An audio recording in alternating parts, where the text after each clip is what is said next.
So, hello everyone, Michi here, your host and producer. Today, I'm going to sit down and talk to Robert Hopkins.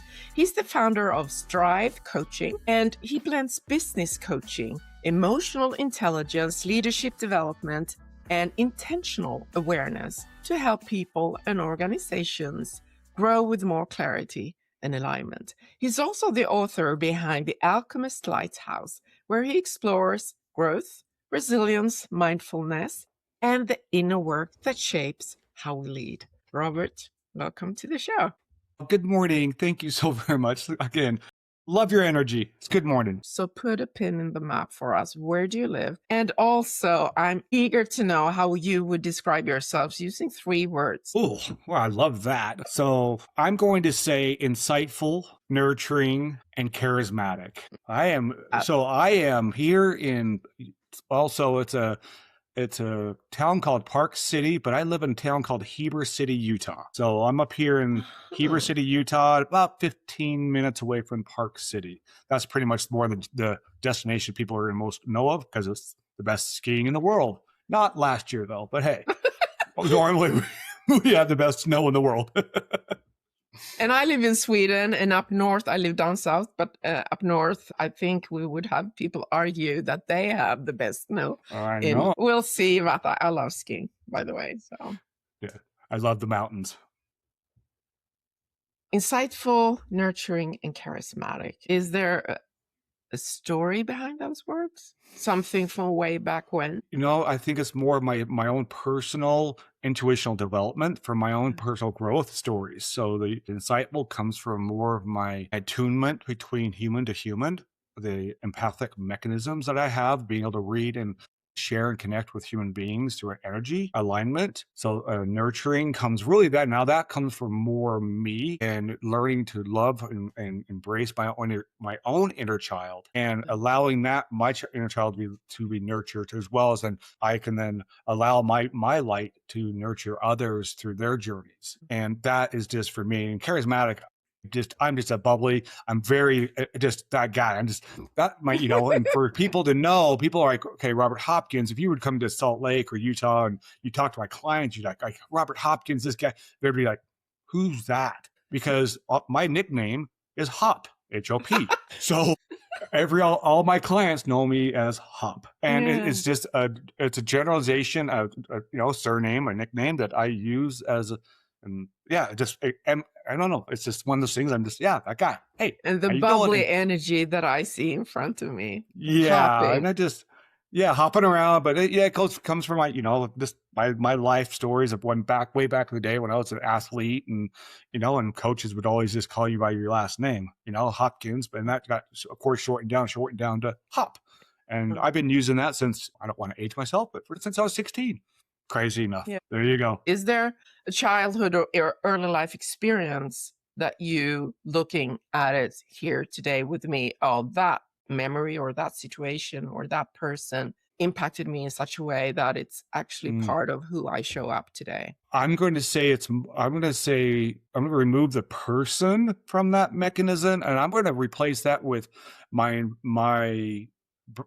upbringing, my environment, the way I was raised, through the inspiration from my being my own author now, and the darkness and actually the shadows of my youth, of growing up with a very dark upbringing. And that's really honestly more of my, the growth opportunity I have today that's more of my monumental pillar of purpose, is that my life from having 5 stepdads and dad I never met and all that shadow stuff in my past, it allowed me this opportunity to be resilient and grow through this beautiful self-confidence I had, that I have today, but also leaned into the mechanism of self-worth, because I was showing up in the world as this human being, just charismatic. And I'm that guy. I'll do anything in the world for you. But I was doing it for people out of affirmation and validation versus actually as my own purpose and value. And today I've rewritten that script. And now I do it for my own internal insights, my own value compass of I choose to love. I choose to be vulnerable. I choose to be abundant with energy and connecting with, because I'm solving me to be the brightest beacon of light for myself. Thus, I can then illuminate the dark seas of life for others to see there is a beacon there, and it's inside of them. That's the beautiful thing. So I think, really honestly, going all the way back to my pillar today is my purpose of being the brightest light possible is because I grew up in shadow. Yeah. I grew up in this world of hardship, and of pain, and know that my emotional security and know my identification wasn't there. It was just this kid, doing everything I could, right? And just a ball. I mean, again, I'm so grateful for those moments as well to give me the opportunity today to share that we all are struggling through this world together, right? And we get to connect with ourselves. Yeah. And we get to connect with others. And again, what we put in our cup every day, life will bump into us. Yeah. My question is, when it bumps into us, what will spill out? Yeah. And my choice is to have love and abundance and charismatic, insightful, and connecting through my own vulnerability. The lived experience. Thank you for sharing that and being vulnerable about it. I relate a lot to what you say in terms of having early on learned that what people say and what people do, there can be a tremendous gap. There is this beautiful, I think it's Marianne Williamson, even if Nelson Mandela often is a reference to, because he said it, but if you allow yourself to shine, you give permission to others to shine as well. So there's no soulful usefulness to play small. So thank you for that. And it's beautiful that we can take our lived experience, even if it's very hard, and as a child growing up with this constant need for please validate me. I relate to that very much. But if you can turn that into, and I understand you wrote the book, The Alchemist Lighthouse, but when you turn that lead into gold, that is beautiful. So thanks for sharing that. So we're going to talk about what you do in your business, your coaching also. If you want, we can talk about what your book is about, but let's start with Strive Coaching then. So how would you describe your business to someone who hasn't met you or come across you? Strive Coaching for me is it's a hybrid coaching. It's a hybrid coaching connection. My thing is I meet people where they're at. Don't do me on others. I meet people where they're at, work with them and through them.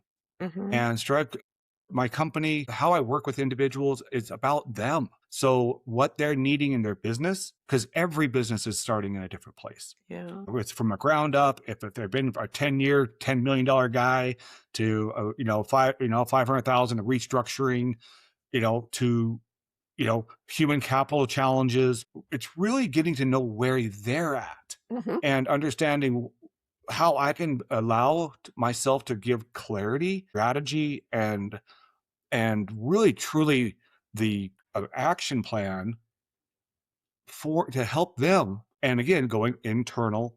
Strive, right? In 2006, when I first created the company. I mean, again, aging myself, 2006. I started. I started it as Strive, and here again, I make humor about that because when I started that, Strive, S, strength, tenacity, respect, integrity, vision, and endurance. My core value model way back in 2006, before core values were even talked about. We didn't even talk about those things back in those days. Now today it's what you do. You got to bring the mission, the vision, the core values, and you got to define them. And yes, and I believe that. But what I do is I do meet companies where they're at, what they're looking for, what they need, and I get it from their perspective.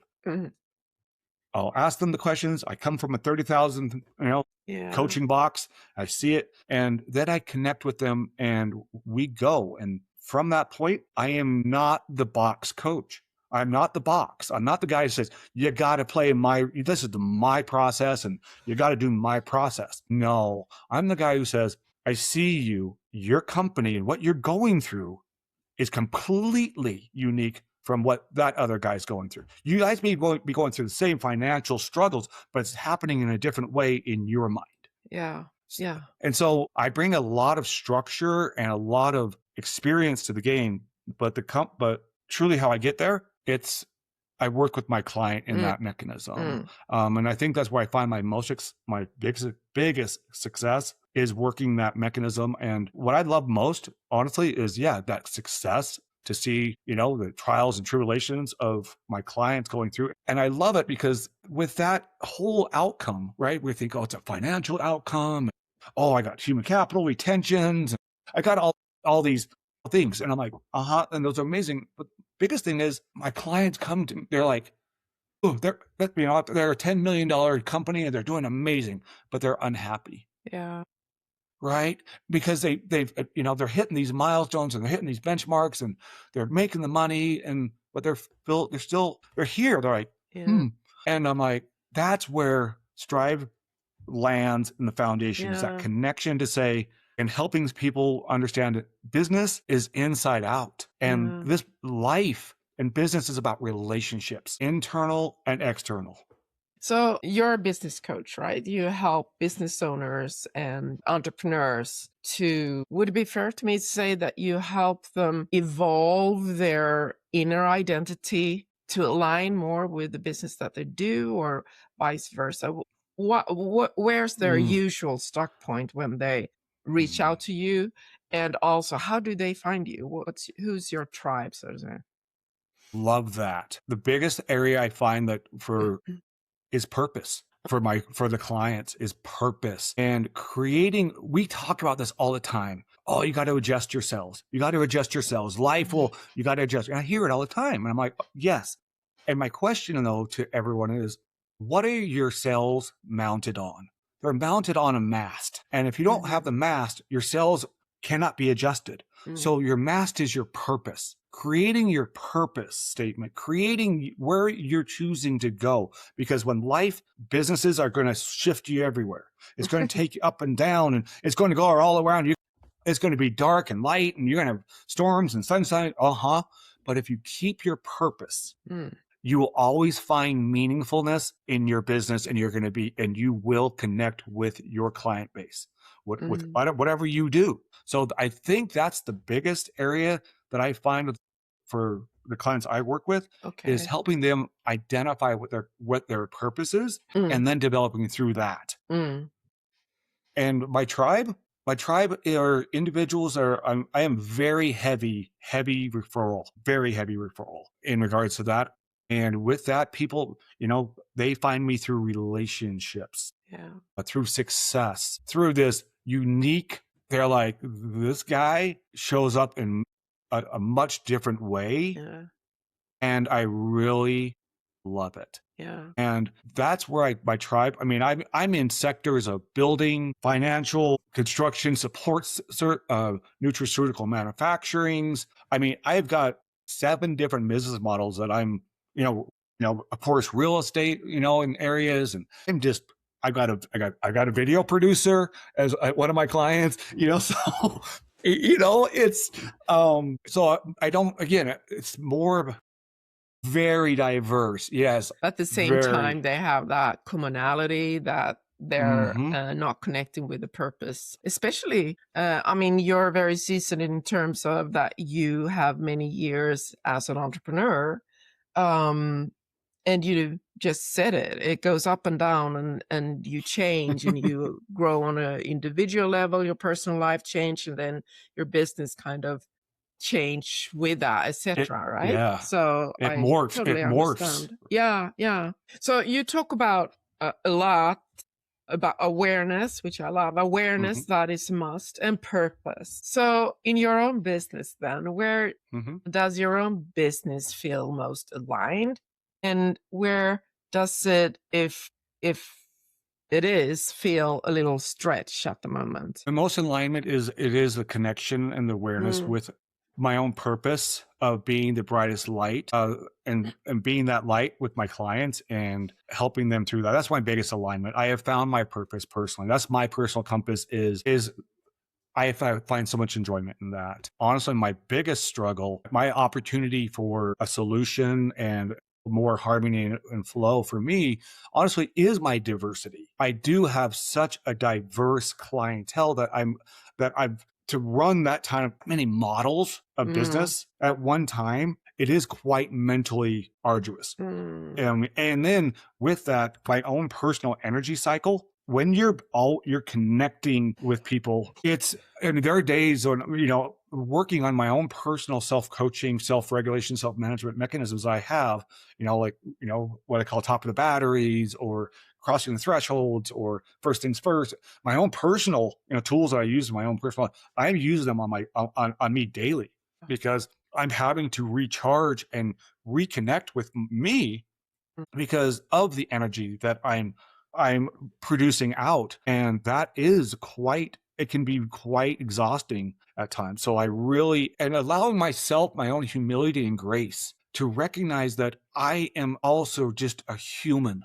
I'm a human and I can be fatigued, tired, and I get discombobulated, and with having the ability to show up still for my clients, that actually is one of my biggest opportunities to continue growing towards, because it can be very arduous at times because of that. And I love it. That's my choice. Yeah.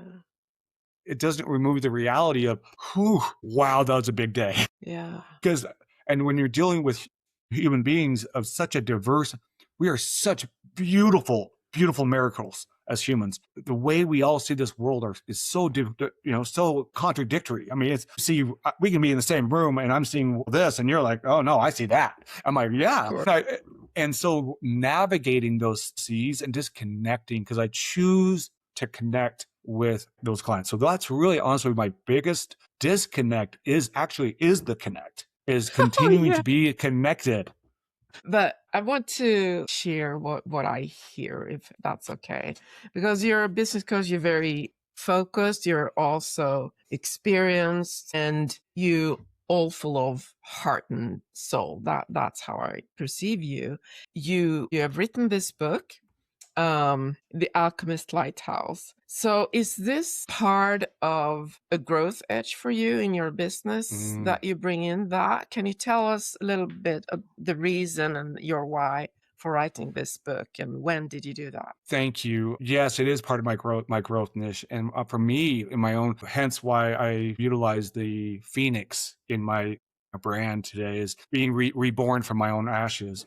And so that the book came from this opportunity for me to say, I want to leave a legacy. What is my legacy going to be? When I leave this world, what is my legacy going to be? And it's not what I say, it's how I help people feel. And with that was my inspiration and my why behind this. And I've got writings in my book from 2006, 7, 8 that, on bar naps and it's crazy awesome. And I just decided, and it took me years to do it. And it was it was this thing of, okay, I would bookshelf it. I'd bring it back down. I'd bookshelf it again, because emotionally, where I was in my own growth was in capacity. And when I could write, I could write. When the times I couldn't, I'm like, oh my gosh, right? Because through my own personal growth.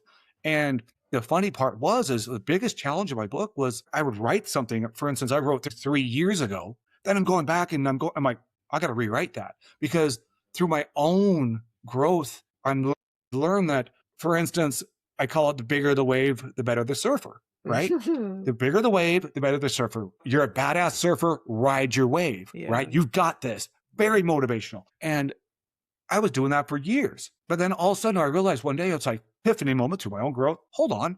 Did I even ask the question, is that my wave to ride? Yeah. Very Get good out question. Right. Out of the water and go to the beach, because that's not my wave. Because again, through validation, I would attack every wave out there. I could do that. Oh, I could do it. So that's the funny stuff. And then another fun example for me on this one was I call it the director versus actor theory. So we are all directors or an actor in life, right? So you're a director of your own theater, or you're an actor of another's. Yeah. Well, be your own director. Yeah, talking, teaching about that. And then all of a sudden, hold on, life is not black and white like this. Why don't I, hold on. No, I'm just going to be the audience. A better listener, a better connector. I'm just going to sit here and hold. So those things I had to rewrite. That's the fun part through the whole evolution of the book, was this opportunity is continuing. Even today, as I'm reading it as my own third-party observer today, right? I'm reading it today as my own third-party observer to have a different perspective on it. I'm finding things I'm like, oh, yep. And so so that's where my one of my media campaigns for this second quarter is actually what I call my Deep Soul EQ series, which is a narrated mechanism of writings that go deeper, because I'm like, yep, I want to write deeper on that. So, yeah. I'm sorry, I'm going to chime in, because it's clear to me that this is part of growth edge for your business. It is very, what I hear is thought leadership with the angle of soul work. But I looked at just for our listeners, it's structured. You have to correct me if I'm wrong, Robert, but it's structured like you have a contemplation for each day, 365 days. And I personally think that is brilliant book there. So yeah, I just want to make sure Thank you. The audience understand right the structure of the book. So yeah. It's made intentionally for that, breaking the pattern. It is. And one of the challenges of our life is the opportunity to stay consistent with a one step, one breath every day. And change doesn't happen in a Grand Canyon leap. It happens one drop at a time through life. And there is no destination to our evolution. But honestly, the end of the is actually the is death. So we're constantly evolving. The one thing we, as a human who with egos, we think, oh, I'm going to change. I'm going to do this right away. And I'm going to be that person. But that's beautiful. The thing is, it takes consistency and discipline to reprogram 30, 40 years of environmental conditioning, of cohort conditioning, of recognizing that I got this pattern. See, this is me as a pattern. I don't choose that anymore. So I have an opportunity to change that through intentional daily intercept, to recode the frontal to go back to the subconscious. And that's why I wrote the book in that way. I do have interwoven throughout the book also alchemy actions in that book that are items that people can consider to try to use as an alchemist. Again, alchemy is experimentation, taking the courage to experiment on something different today. Action diminishes darkness, right? And so allowing action to continue, we're going to make mistakes, but that mistake is going to be a growth. Absolutely. And that's the beautiful. Yeah. I'm going to dive back into your business. So please. What is it that you now are intentionally growing or scaling your business toward? How would this year and the next coming 2 years look like for you? The next coming 2 years is going to be continuing connecting and building, and keeping my tribe around me and keeping my clients successful and the best for them at how they choose to go. I am seeking, and I do have my 135, for instance, and my in 3. I am looking to build a downline of coaches for with myself, to build a downline with that and go into a connective workspace that will help people experience this opportunity as well, and more of a, I don't want to say more choreographed, but more of a choreographed program for my downline, the coaches, to build it for the future. I am looking to build that downline in 3 years and start that process. I do want to continue the Alchemist Lighthouse, coaching and connecting and honestly turning a ripple into a tsunami of connection throughout the Yeah. world. But as my coaching business, I am looking to build that downline in the next 2 years. I mean, again, in 2028 is kind of the time that I'm looking to launch that mechanism. As that's why I got 5 steps to a new day program that I built out. I've got my boss program that I've built out. And so I do have structures that I do offer to to individuals, of course. And So talk to us about that downline. How would that look? Would you bring in how many coaches? Are they going to sort of be trained and certified by you in your specific methodology, or how should I understand downline? Great question. It is going to be individuals who want to go through and be accredited through the coaching system that I've built out, of course, in a model of an Yeah. inside out model. Yes. And so going through that, they'd be mentored and coached by me, of course. And then from there, sharing and dividing and grabbing their own clients, right? And helping them become their own best coaches for themselves, as well as they become coaches for others. So that's how that downline is going to look, with a foundation of course, all the, programs and things of resources. I'm going to call it resources they can extract from and utilize for themselves as they can help build their own personal business for them. What I'm hearing is that you're at the phase with your business that building out and launching that line of coaches, you would stepping into more of a business owner type of identity, so you can focus on the vision, the mission, and all of that while you're doing. I suspect you would want to keep coaching, but not to the extent that you do now, and building also your thought leadership. Is that you hit it right on, actually. You actually hit it right on. Okay. And again, because as we evolve and I call it the wisdom age of getting older, as we do, I have a lot to offer. And I do want to help offer individuals who have that to build their own business, as well, right? And so I would love to help them with that through the model that I have created to yes, I would scale down on my own personal coaching, with that, to be able to allow myself to be that more the working on the business as a leadership mentor guide for with that. So that is my goal with that, with building out all the resources. I love it. I love curiosity. So I'm like, oh. So with that in mind, then what feels like the hardest about getting there? It's the building of the foundation of the resources. That's my biggest challenges for me, is because of the style of how I coach, and putting that style into a foundational resource. That's the daunting part. Being able to make it, I'm going to call it almost a franchisee kind of mechanism, right? Of being able to build this in a repeatable pattern, and getting that built out is honestly my biggest challenge, because that is a time and resource mechanism that right now, right? It's my time. I honor my time in that, but I also have to build the resources too. So that's kind of where I'm at, and building out that in challenge. I love.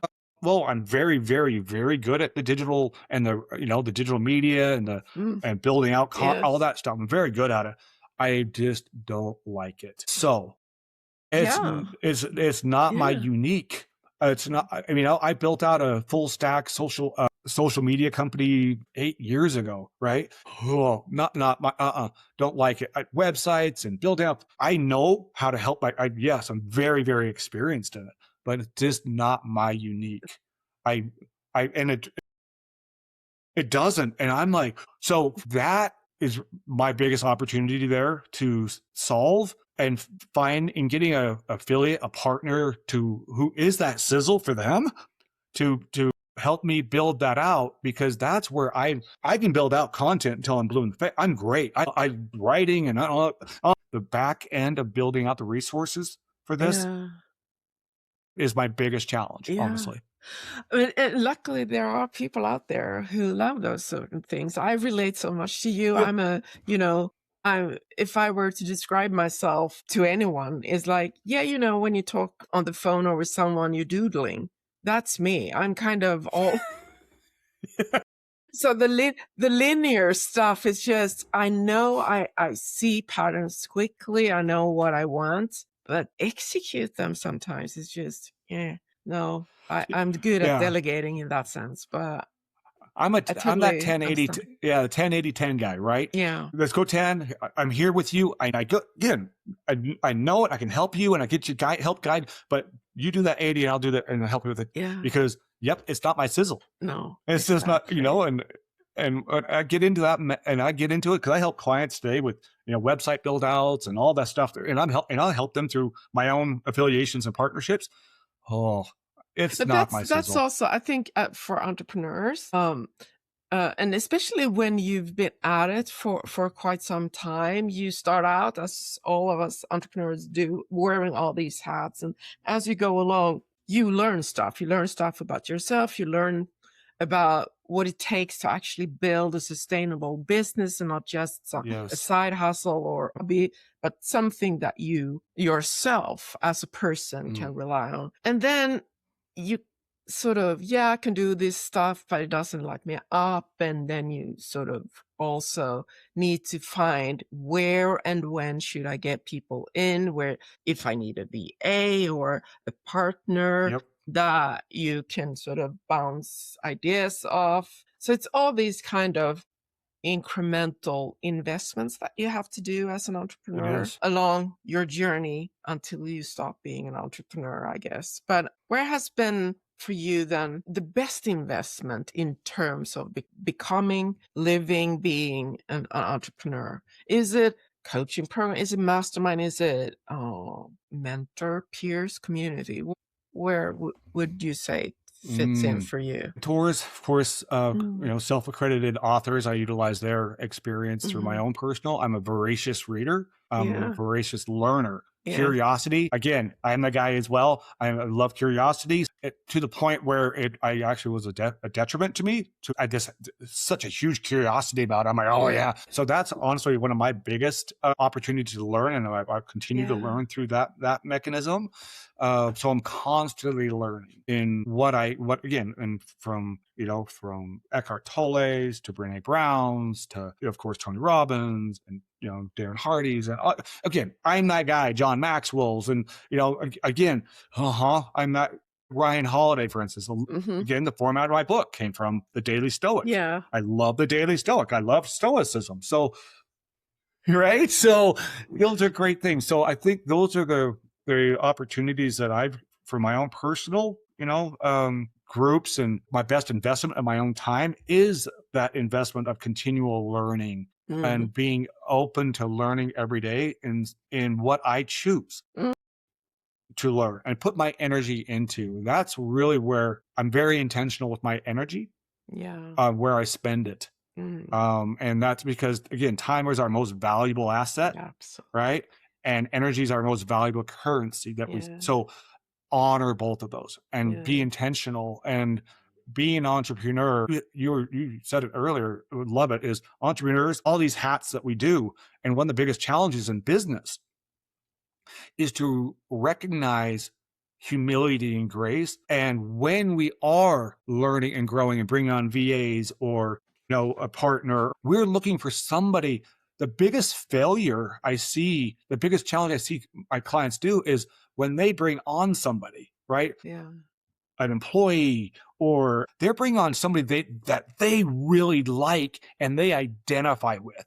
And the challenge there is you're hiring the same personality avatar that who you are. And we get to find people who are better than us in these things. I want to be the worst in the room. I want to be the dumbest guy in the room. I do. I want to, so finding those people who actually support the weakest link that you are. For instance, it's not finding what you do best. You're unique, and then focusing on that and letting others focus on their uniques and letting all of us foster together through a culture and connection and collaboration that creates an amazing result. That is where I think a lot of the backlog and the kind of those bottlenecks come in companies, is we're hiring people out of a likeness versus hey, they're better than I am in this. Yeah. Come on in. Yeah, or purely skill. You allude to emotional intelligence a lot, so I have to ask you that I agree with you. I totally agree with what you say. But so you built your business, then you help others lead with emotional intelligence, right? Has Mhm. that strength then ever made it harder for you to make sharp business decision? Yes, 9,000%. Mm, We're going through a process even today with one of my clients that human capital, we're unfortunately challenged with the performance of that human capital, right? And the yeah. emotional intelligence, leading with heart, Mm, leading with that elongated mm, this mm, issue, this challenge of lack of performance. mm, The old adage is, again, still an old school adage of you're running a business, not raising a baby. mm, And we do have the opportunity to recognize that there are guardrails here that yeah, we get to apply in business, to recognize that the performance, we do have to run the business. yeah.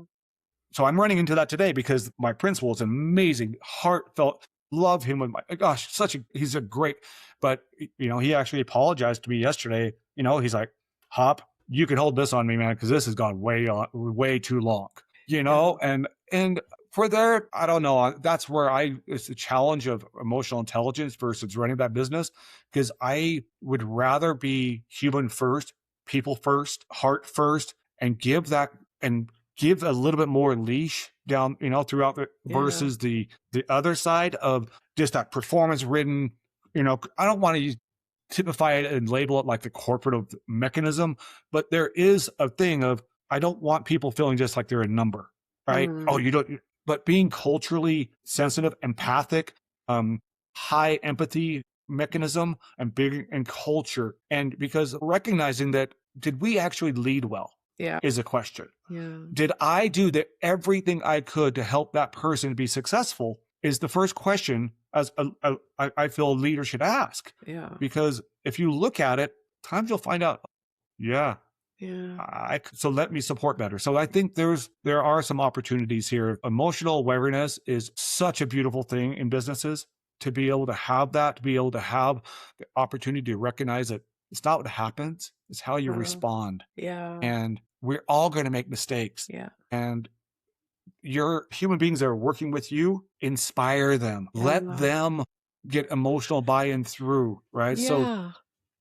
I think also, as a comment to what you say, is that if you have a business where you have teams as well, to integrate what you're just saying, the emotional heart-led part of it, and integrate that with awareness for both sides, about there yeah, are metrics that will matter in terms of the business side of it. So it does. I th- I really want to lean into the idea as well, though, as we're talking about internal component of business. yeah. The process here, though, is we do have the opportunity to remember that we're still in business. We're still working with human beings as our clients. Our clients are Hmm. humans who are seeking connection as well. They're looking for long-term relationships. They're looking for, oh, this is a business and da da da da da. Yes, but you know something? They're human. Mm, They are also looking for that connection of somebody who's a great listener, yeah. who can shift with them, who can have empathy to say, and not just, you do it my way, and creating that long LTR for business. You can turn and burn all day long if you want to. Mm, That's exhausting. It's exhausting just turning and burning. Or you can invest in empathy and mm, vulnerability with your clients as well, and connect with them. And having your internal team with emotional awareness and learning how to connect with themselves helps them connect with their clients. And mm. that is a foundation of business that honestly I want to continue promoting in this world today, because we are being pushed so hard we're seeking to be the victim. We're seeking to be he's a perpetrator, or they've done something wrong to me, or we're just getting pushed to disconnect in this world, and we're all human. We're all emotional energy. Yes. So let's connect together. And business still. So if you lead into your sales world and into your business as, into that, you're going to find a really great success, because it's, even if you lose that business, you lose that you're still going to be a better human being, and they're going to have still a great respect and honor for you as well, versus this, the deconstructive mechanism that we're doing today. I'm like, hold and connect. We may not all align together, but we can still treat ourselves with love and grace. As business, we could still do that. We can still say no, but we can say it with love and honor and respect versus other ways, right? So I think there's a way of emotional intelligence that will help build businesses for long term, and that is culture. Again, the culture dynamic of a business today is so incredibly important. And when an employee walks in, the person comes into work, how do they feel, right? How does everybody's taking care of each other versus tearing each other down? Yeah. I just very passionate about that today. In today's world of how we're going so fast, and we just got to slow down and right here and say, I see you. I'm here for you. Yeah. That's, my friend, is a beautiful end note to our conversation. Thank you. And before we wrap up, I want to make sure that people can find your work and connect with you. And where can they do that? Multiple areas. You can find me on, of course, my alchemistlighthouse.com. You can find me on my strive.com through, of course, our digital opportunity on the internet, of course. So those are the areas that people can find me, strive.com or alchemistlighthouse.com. Yeah. Are great areas. Or you can find me on Facebook, Instagram, LinkedIn. Type in Robert Hopkins. I pop up pretty. I hop up. I'm there. No, so yeah, and I am out there, and I would love to make connection with if anything, just being a value for anybody that's wants to be their own light as well, or find some ideas in business. Yeah. You know what? We will have all those links in the show notes for the podcast players, but also here below on YouTube. Robert, thank you so much for this thoughtful, fun, charismatic conversation. I can truly attest to that. You do have that energy. I understand your nickname is Hop. I appreciate how you think about your business and how you want to make an impact, the legacy work that you're working towards. So thank you for coming to the show. You've been incredibly kind. I am so grateful to have this opportunity. And again, your smile and your light is just, thank you for sharing that with me today too, because this has been just amazing. Likewise. And to you, dear listeners, thanks for tuning in. And I'll see you next time with another entrepreneur and another conversation. Bye. That's it for this episode of Making It. Thanks for watching or listening. I'm Danny Iny, the founder and CEO of Mirasee. We help coaches, consultants, and creators monetize their gifts. So if you think your expertise should be driving more income than it is, we help you bridge that gap. We do this because we believe ethical and impactful businesses can change the world for the better. This show helps you do exactly that. And if you want to learn even more, you can check out our business education programs and online community at mirasee.com.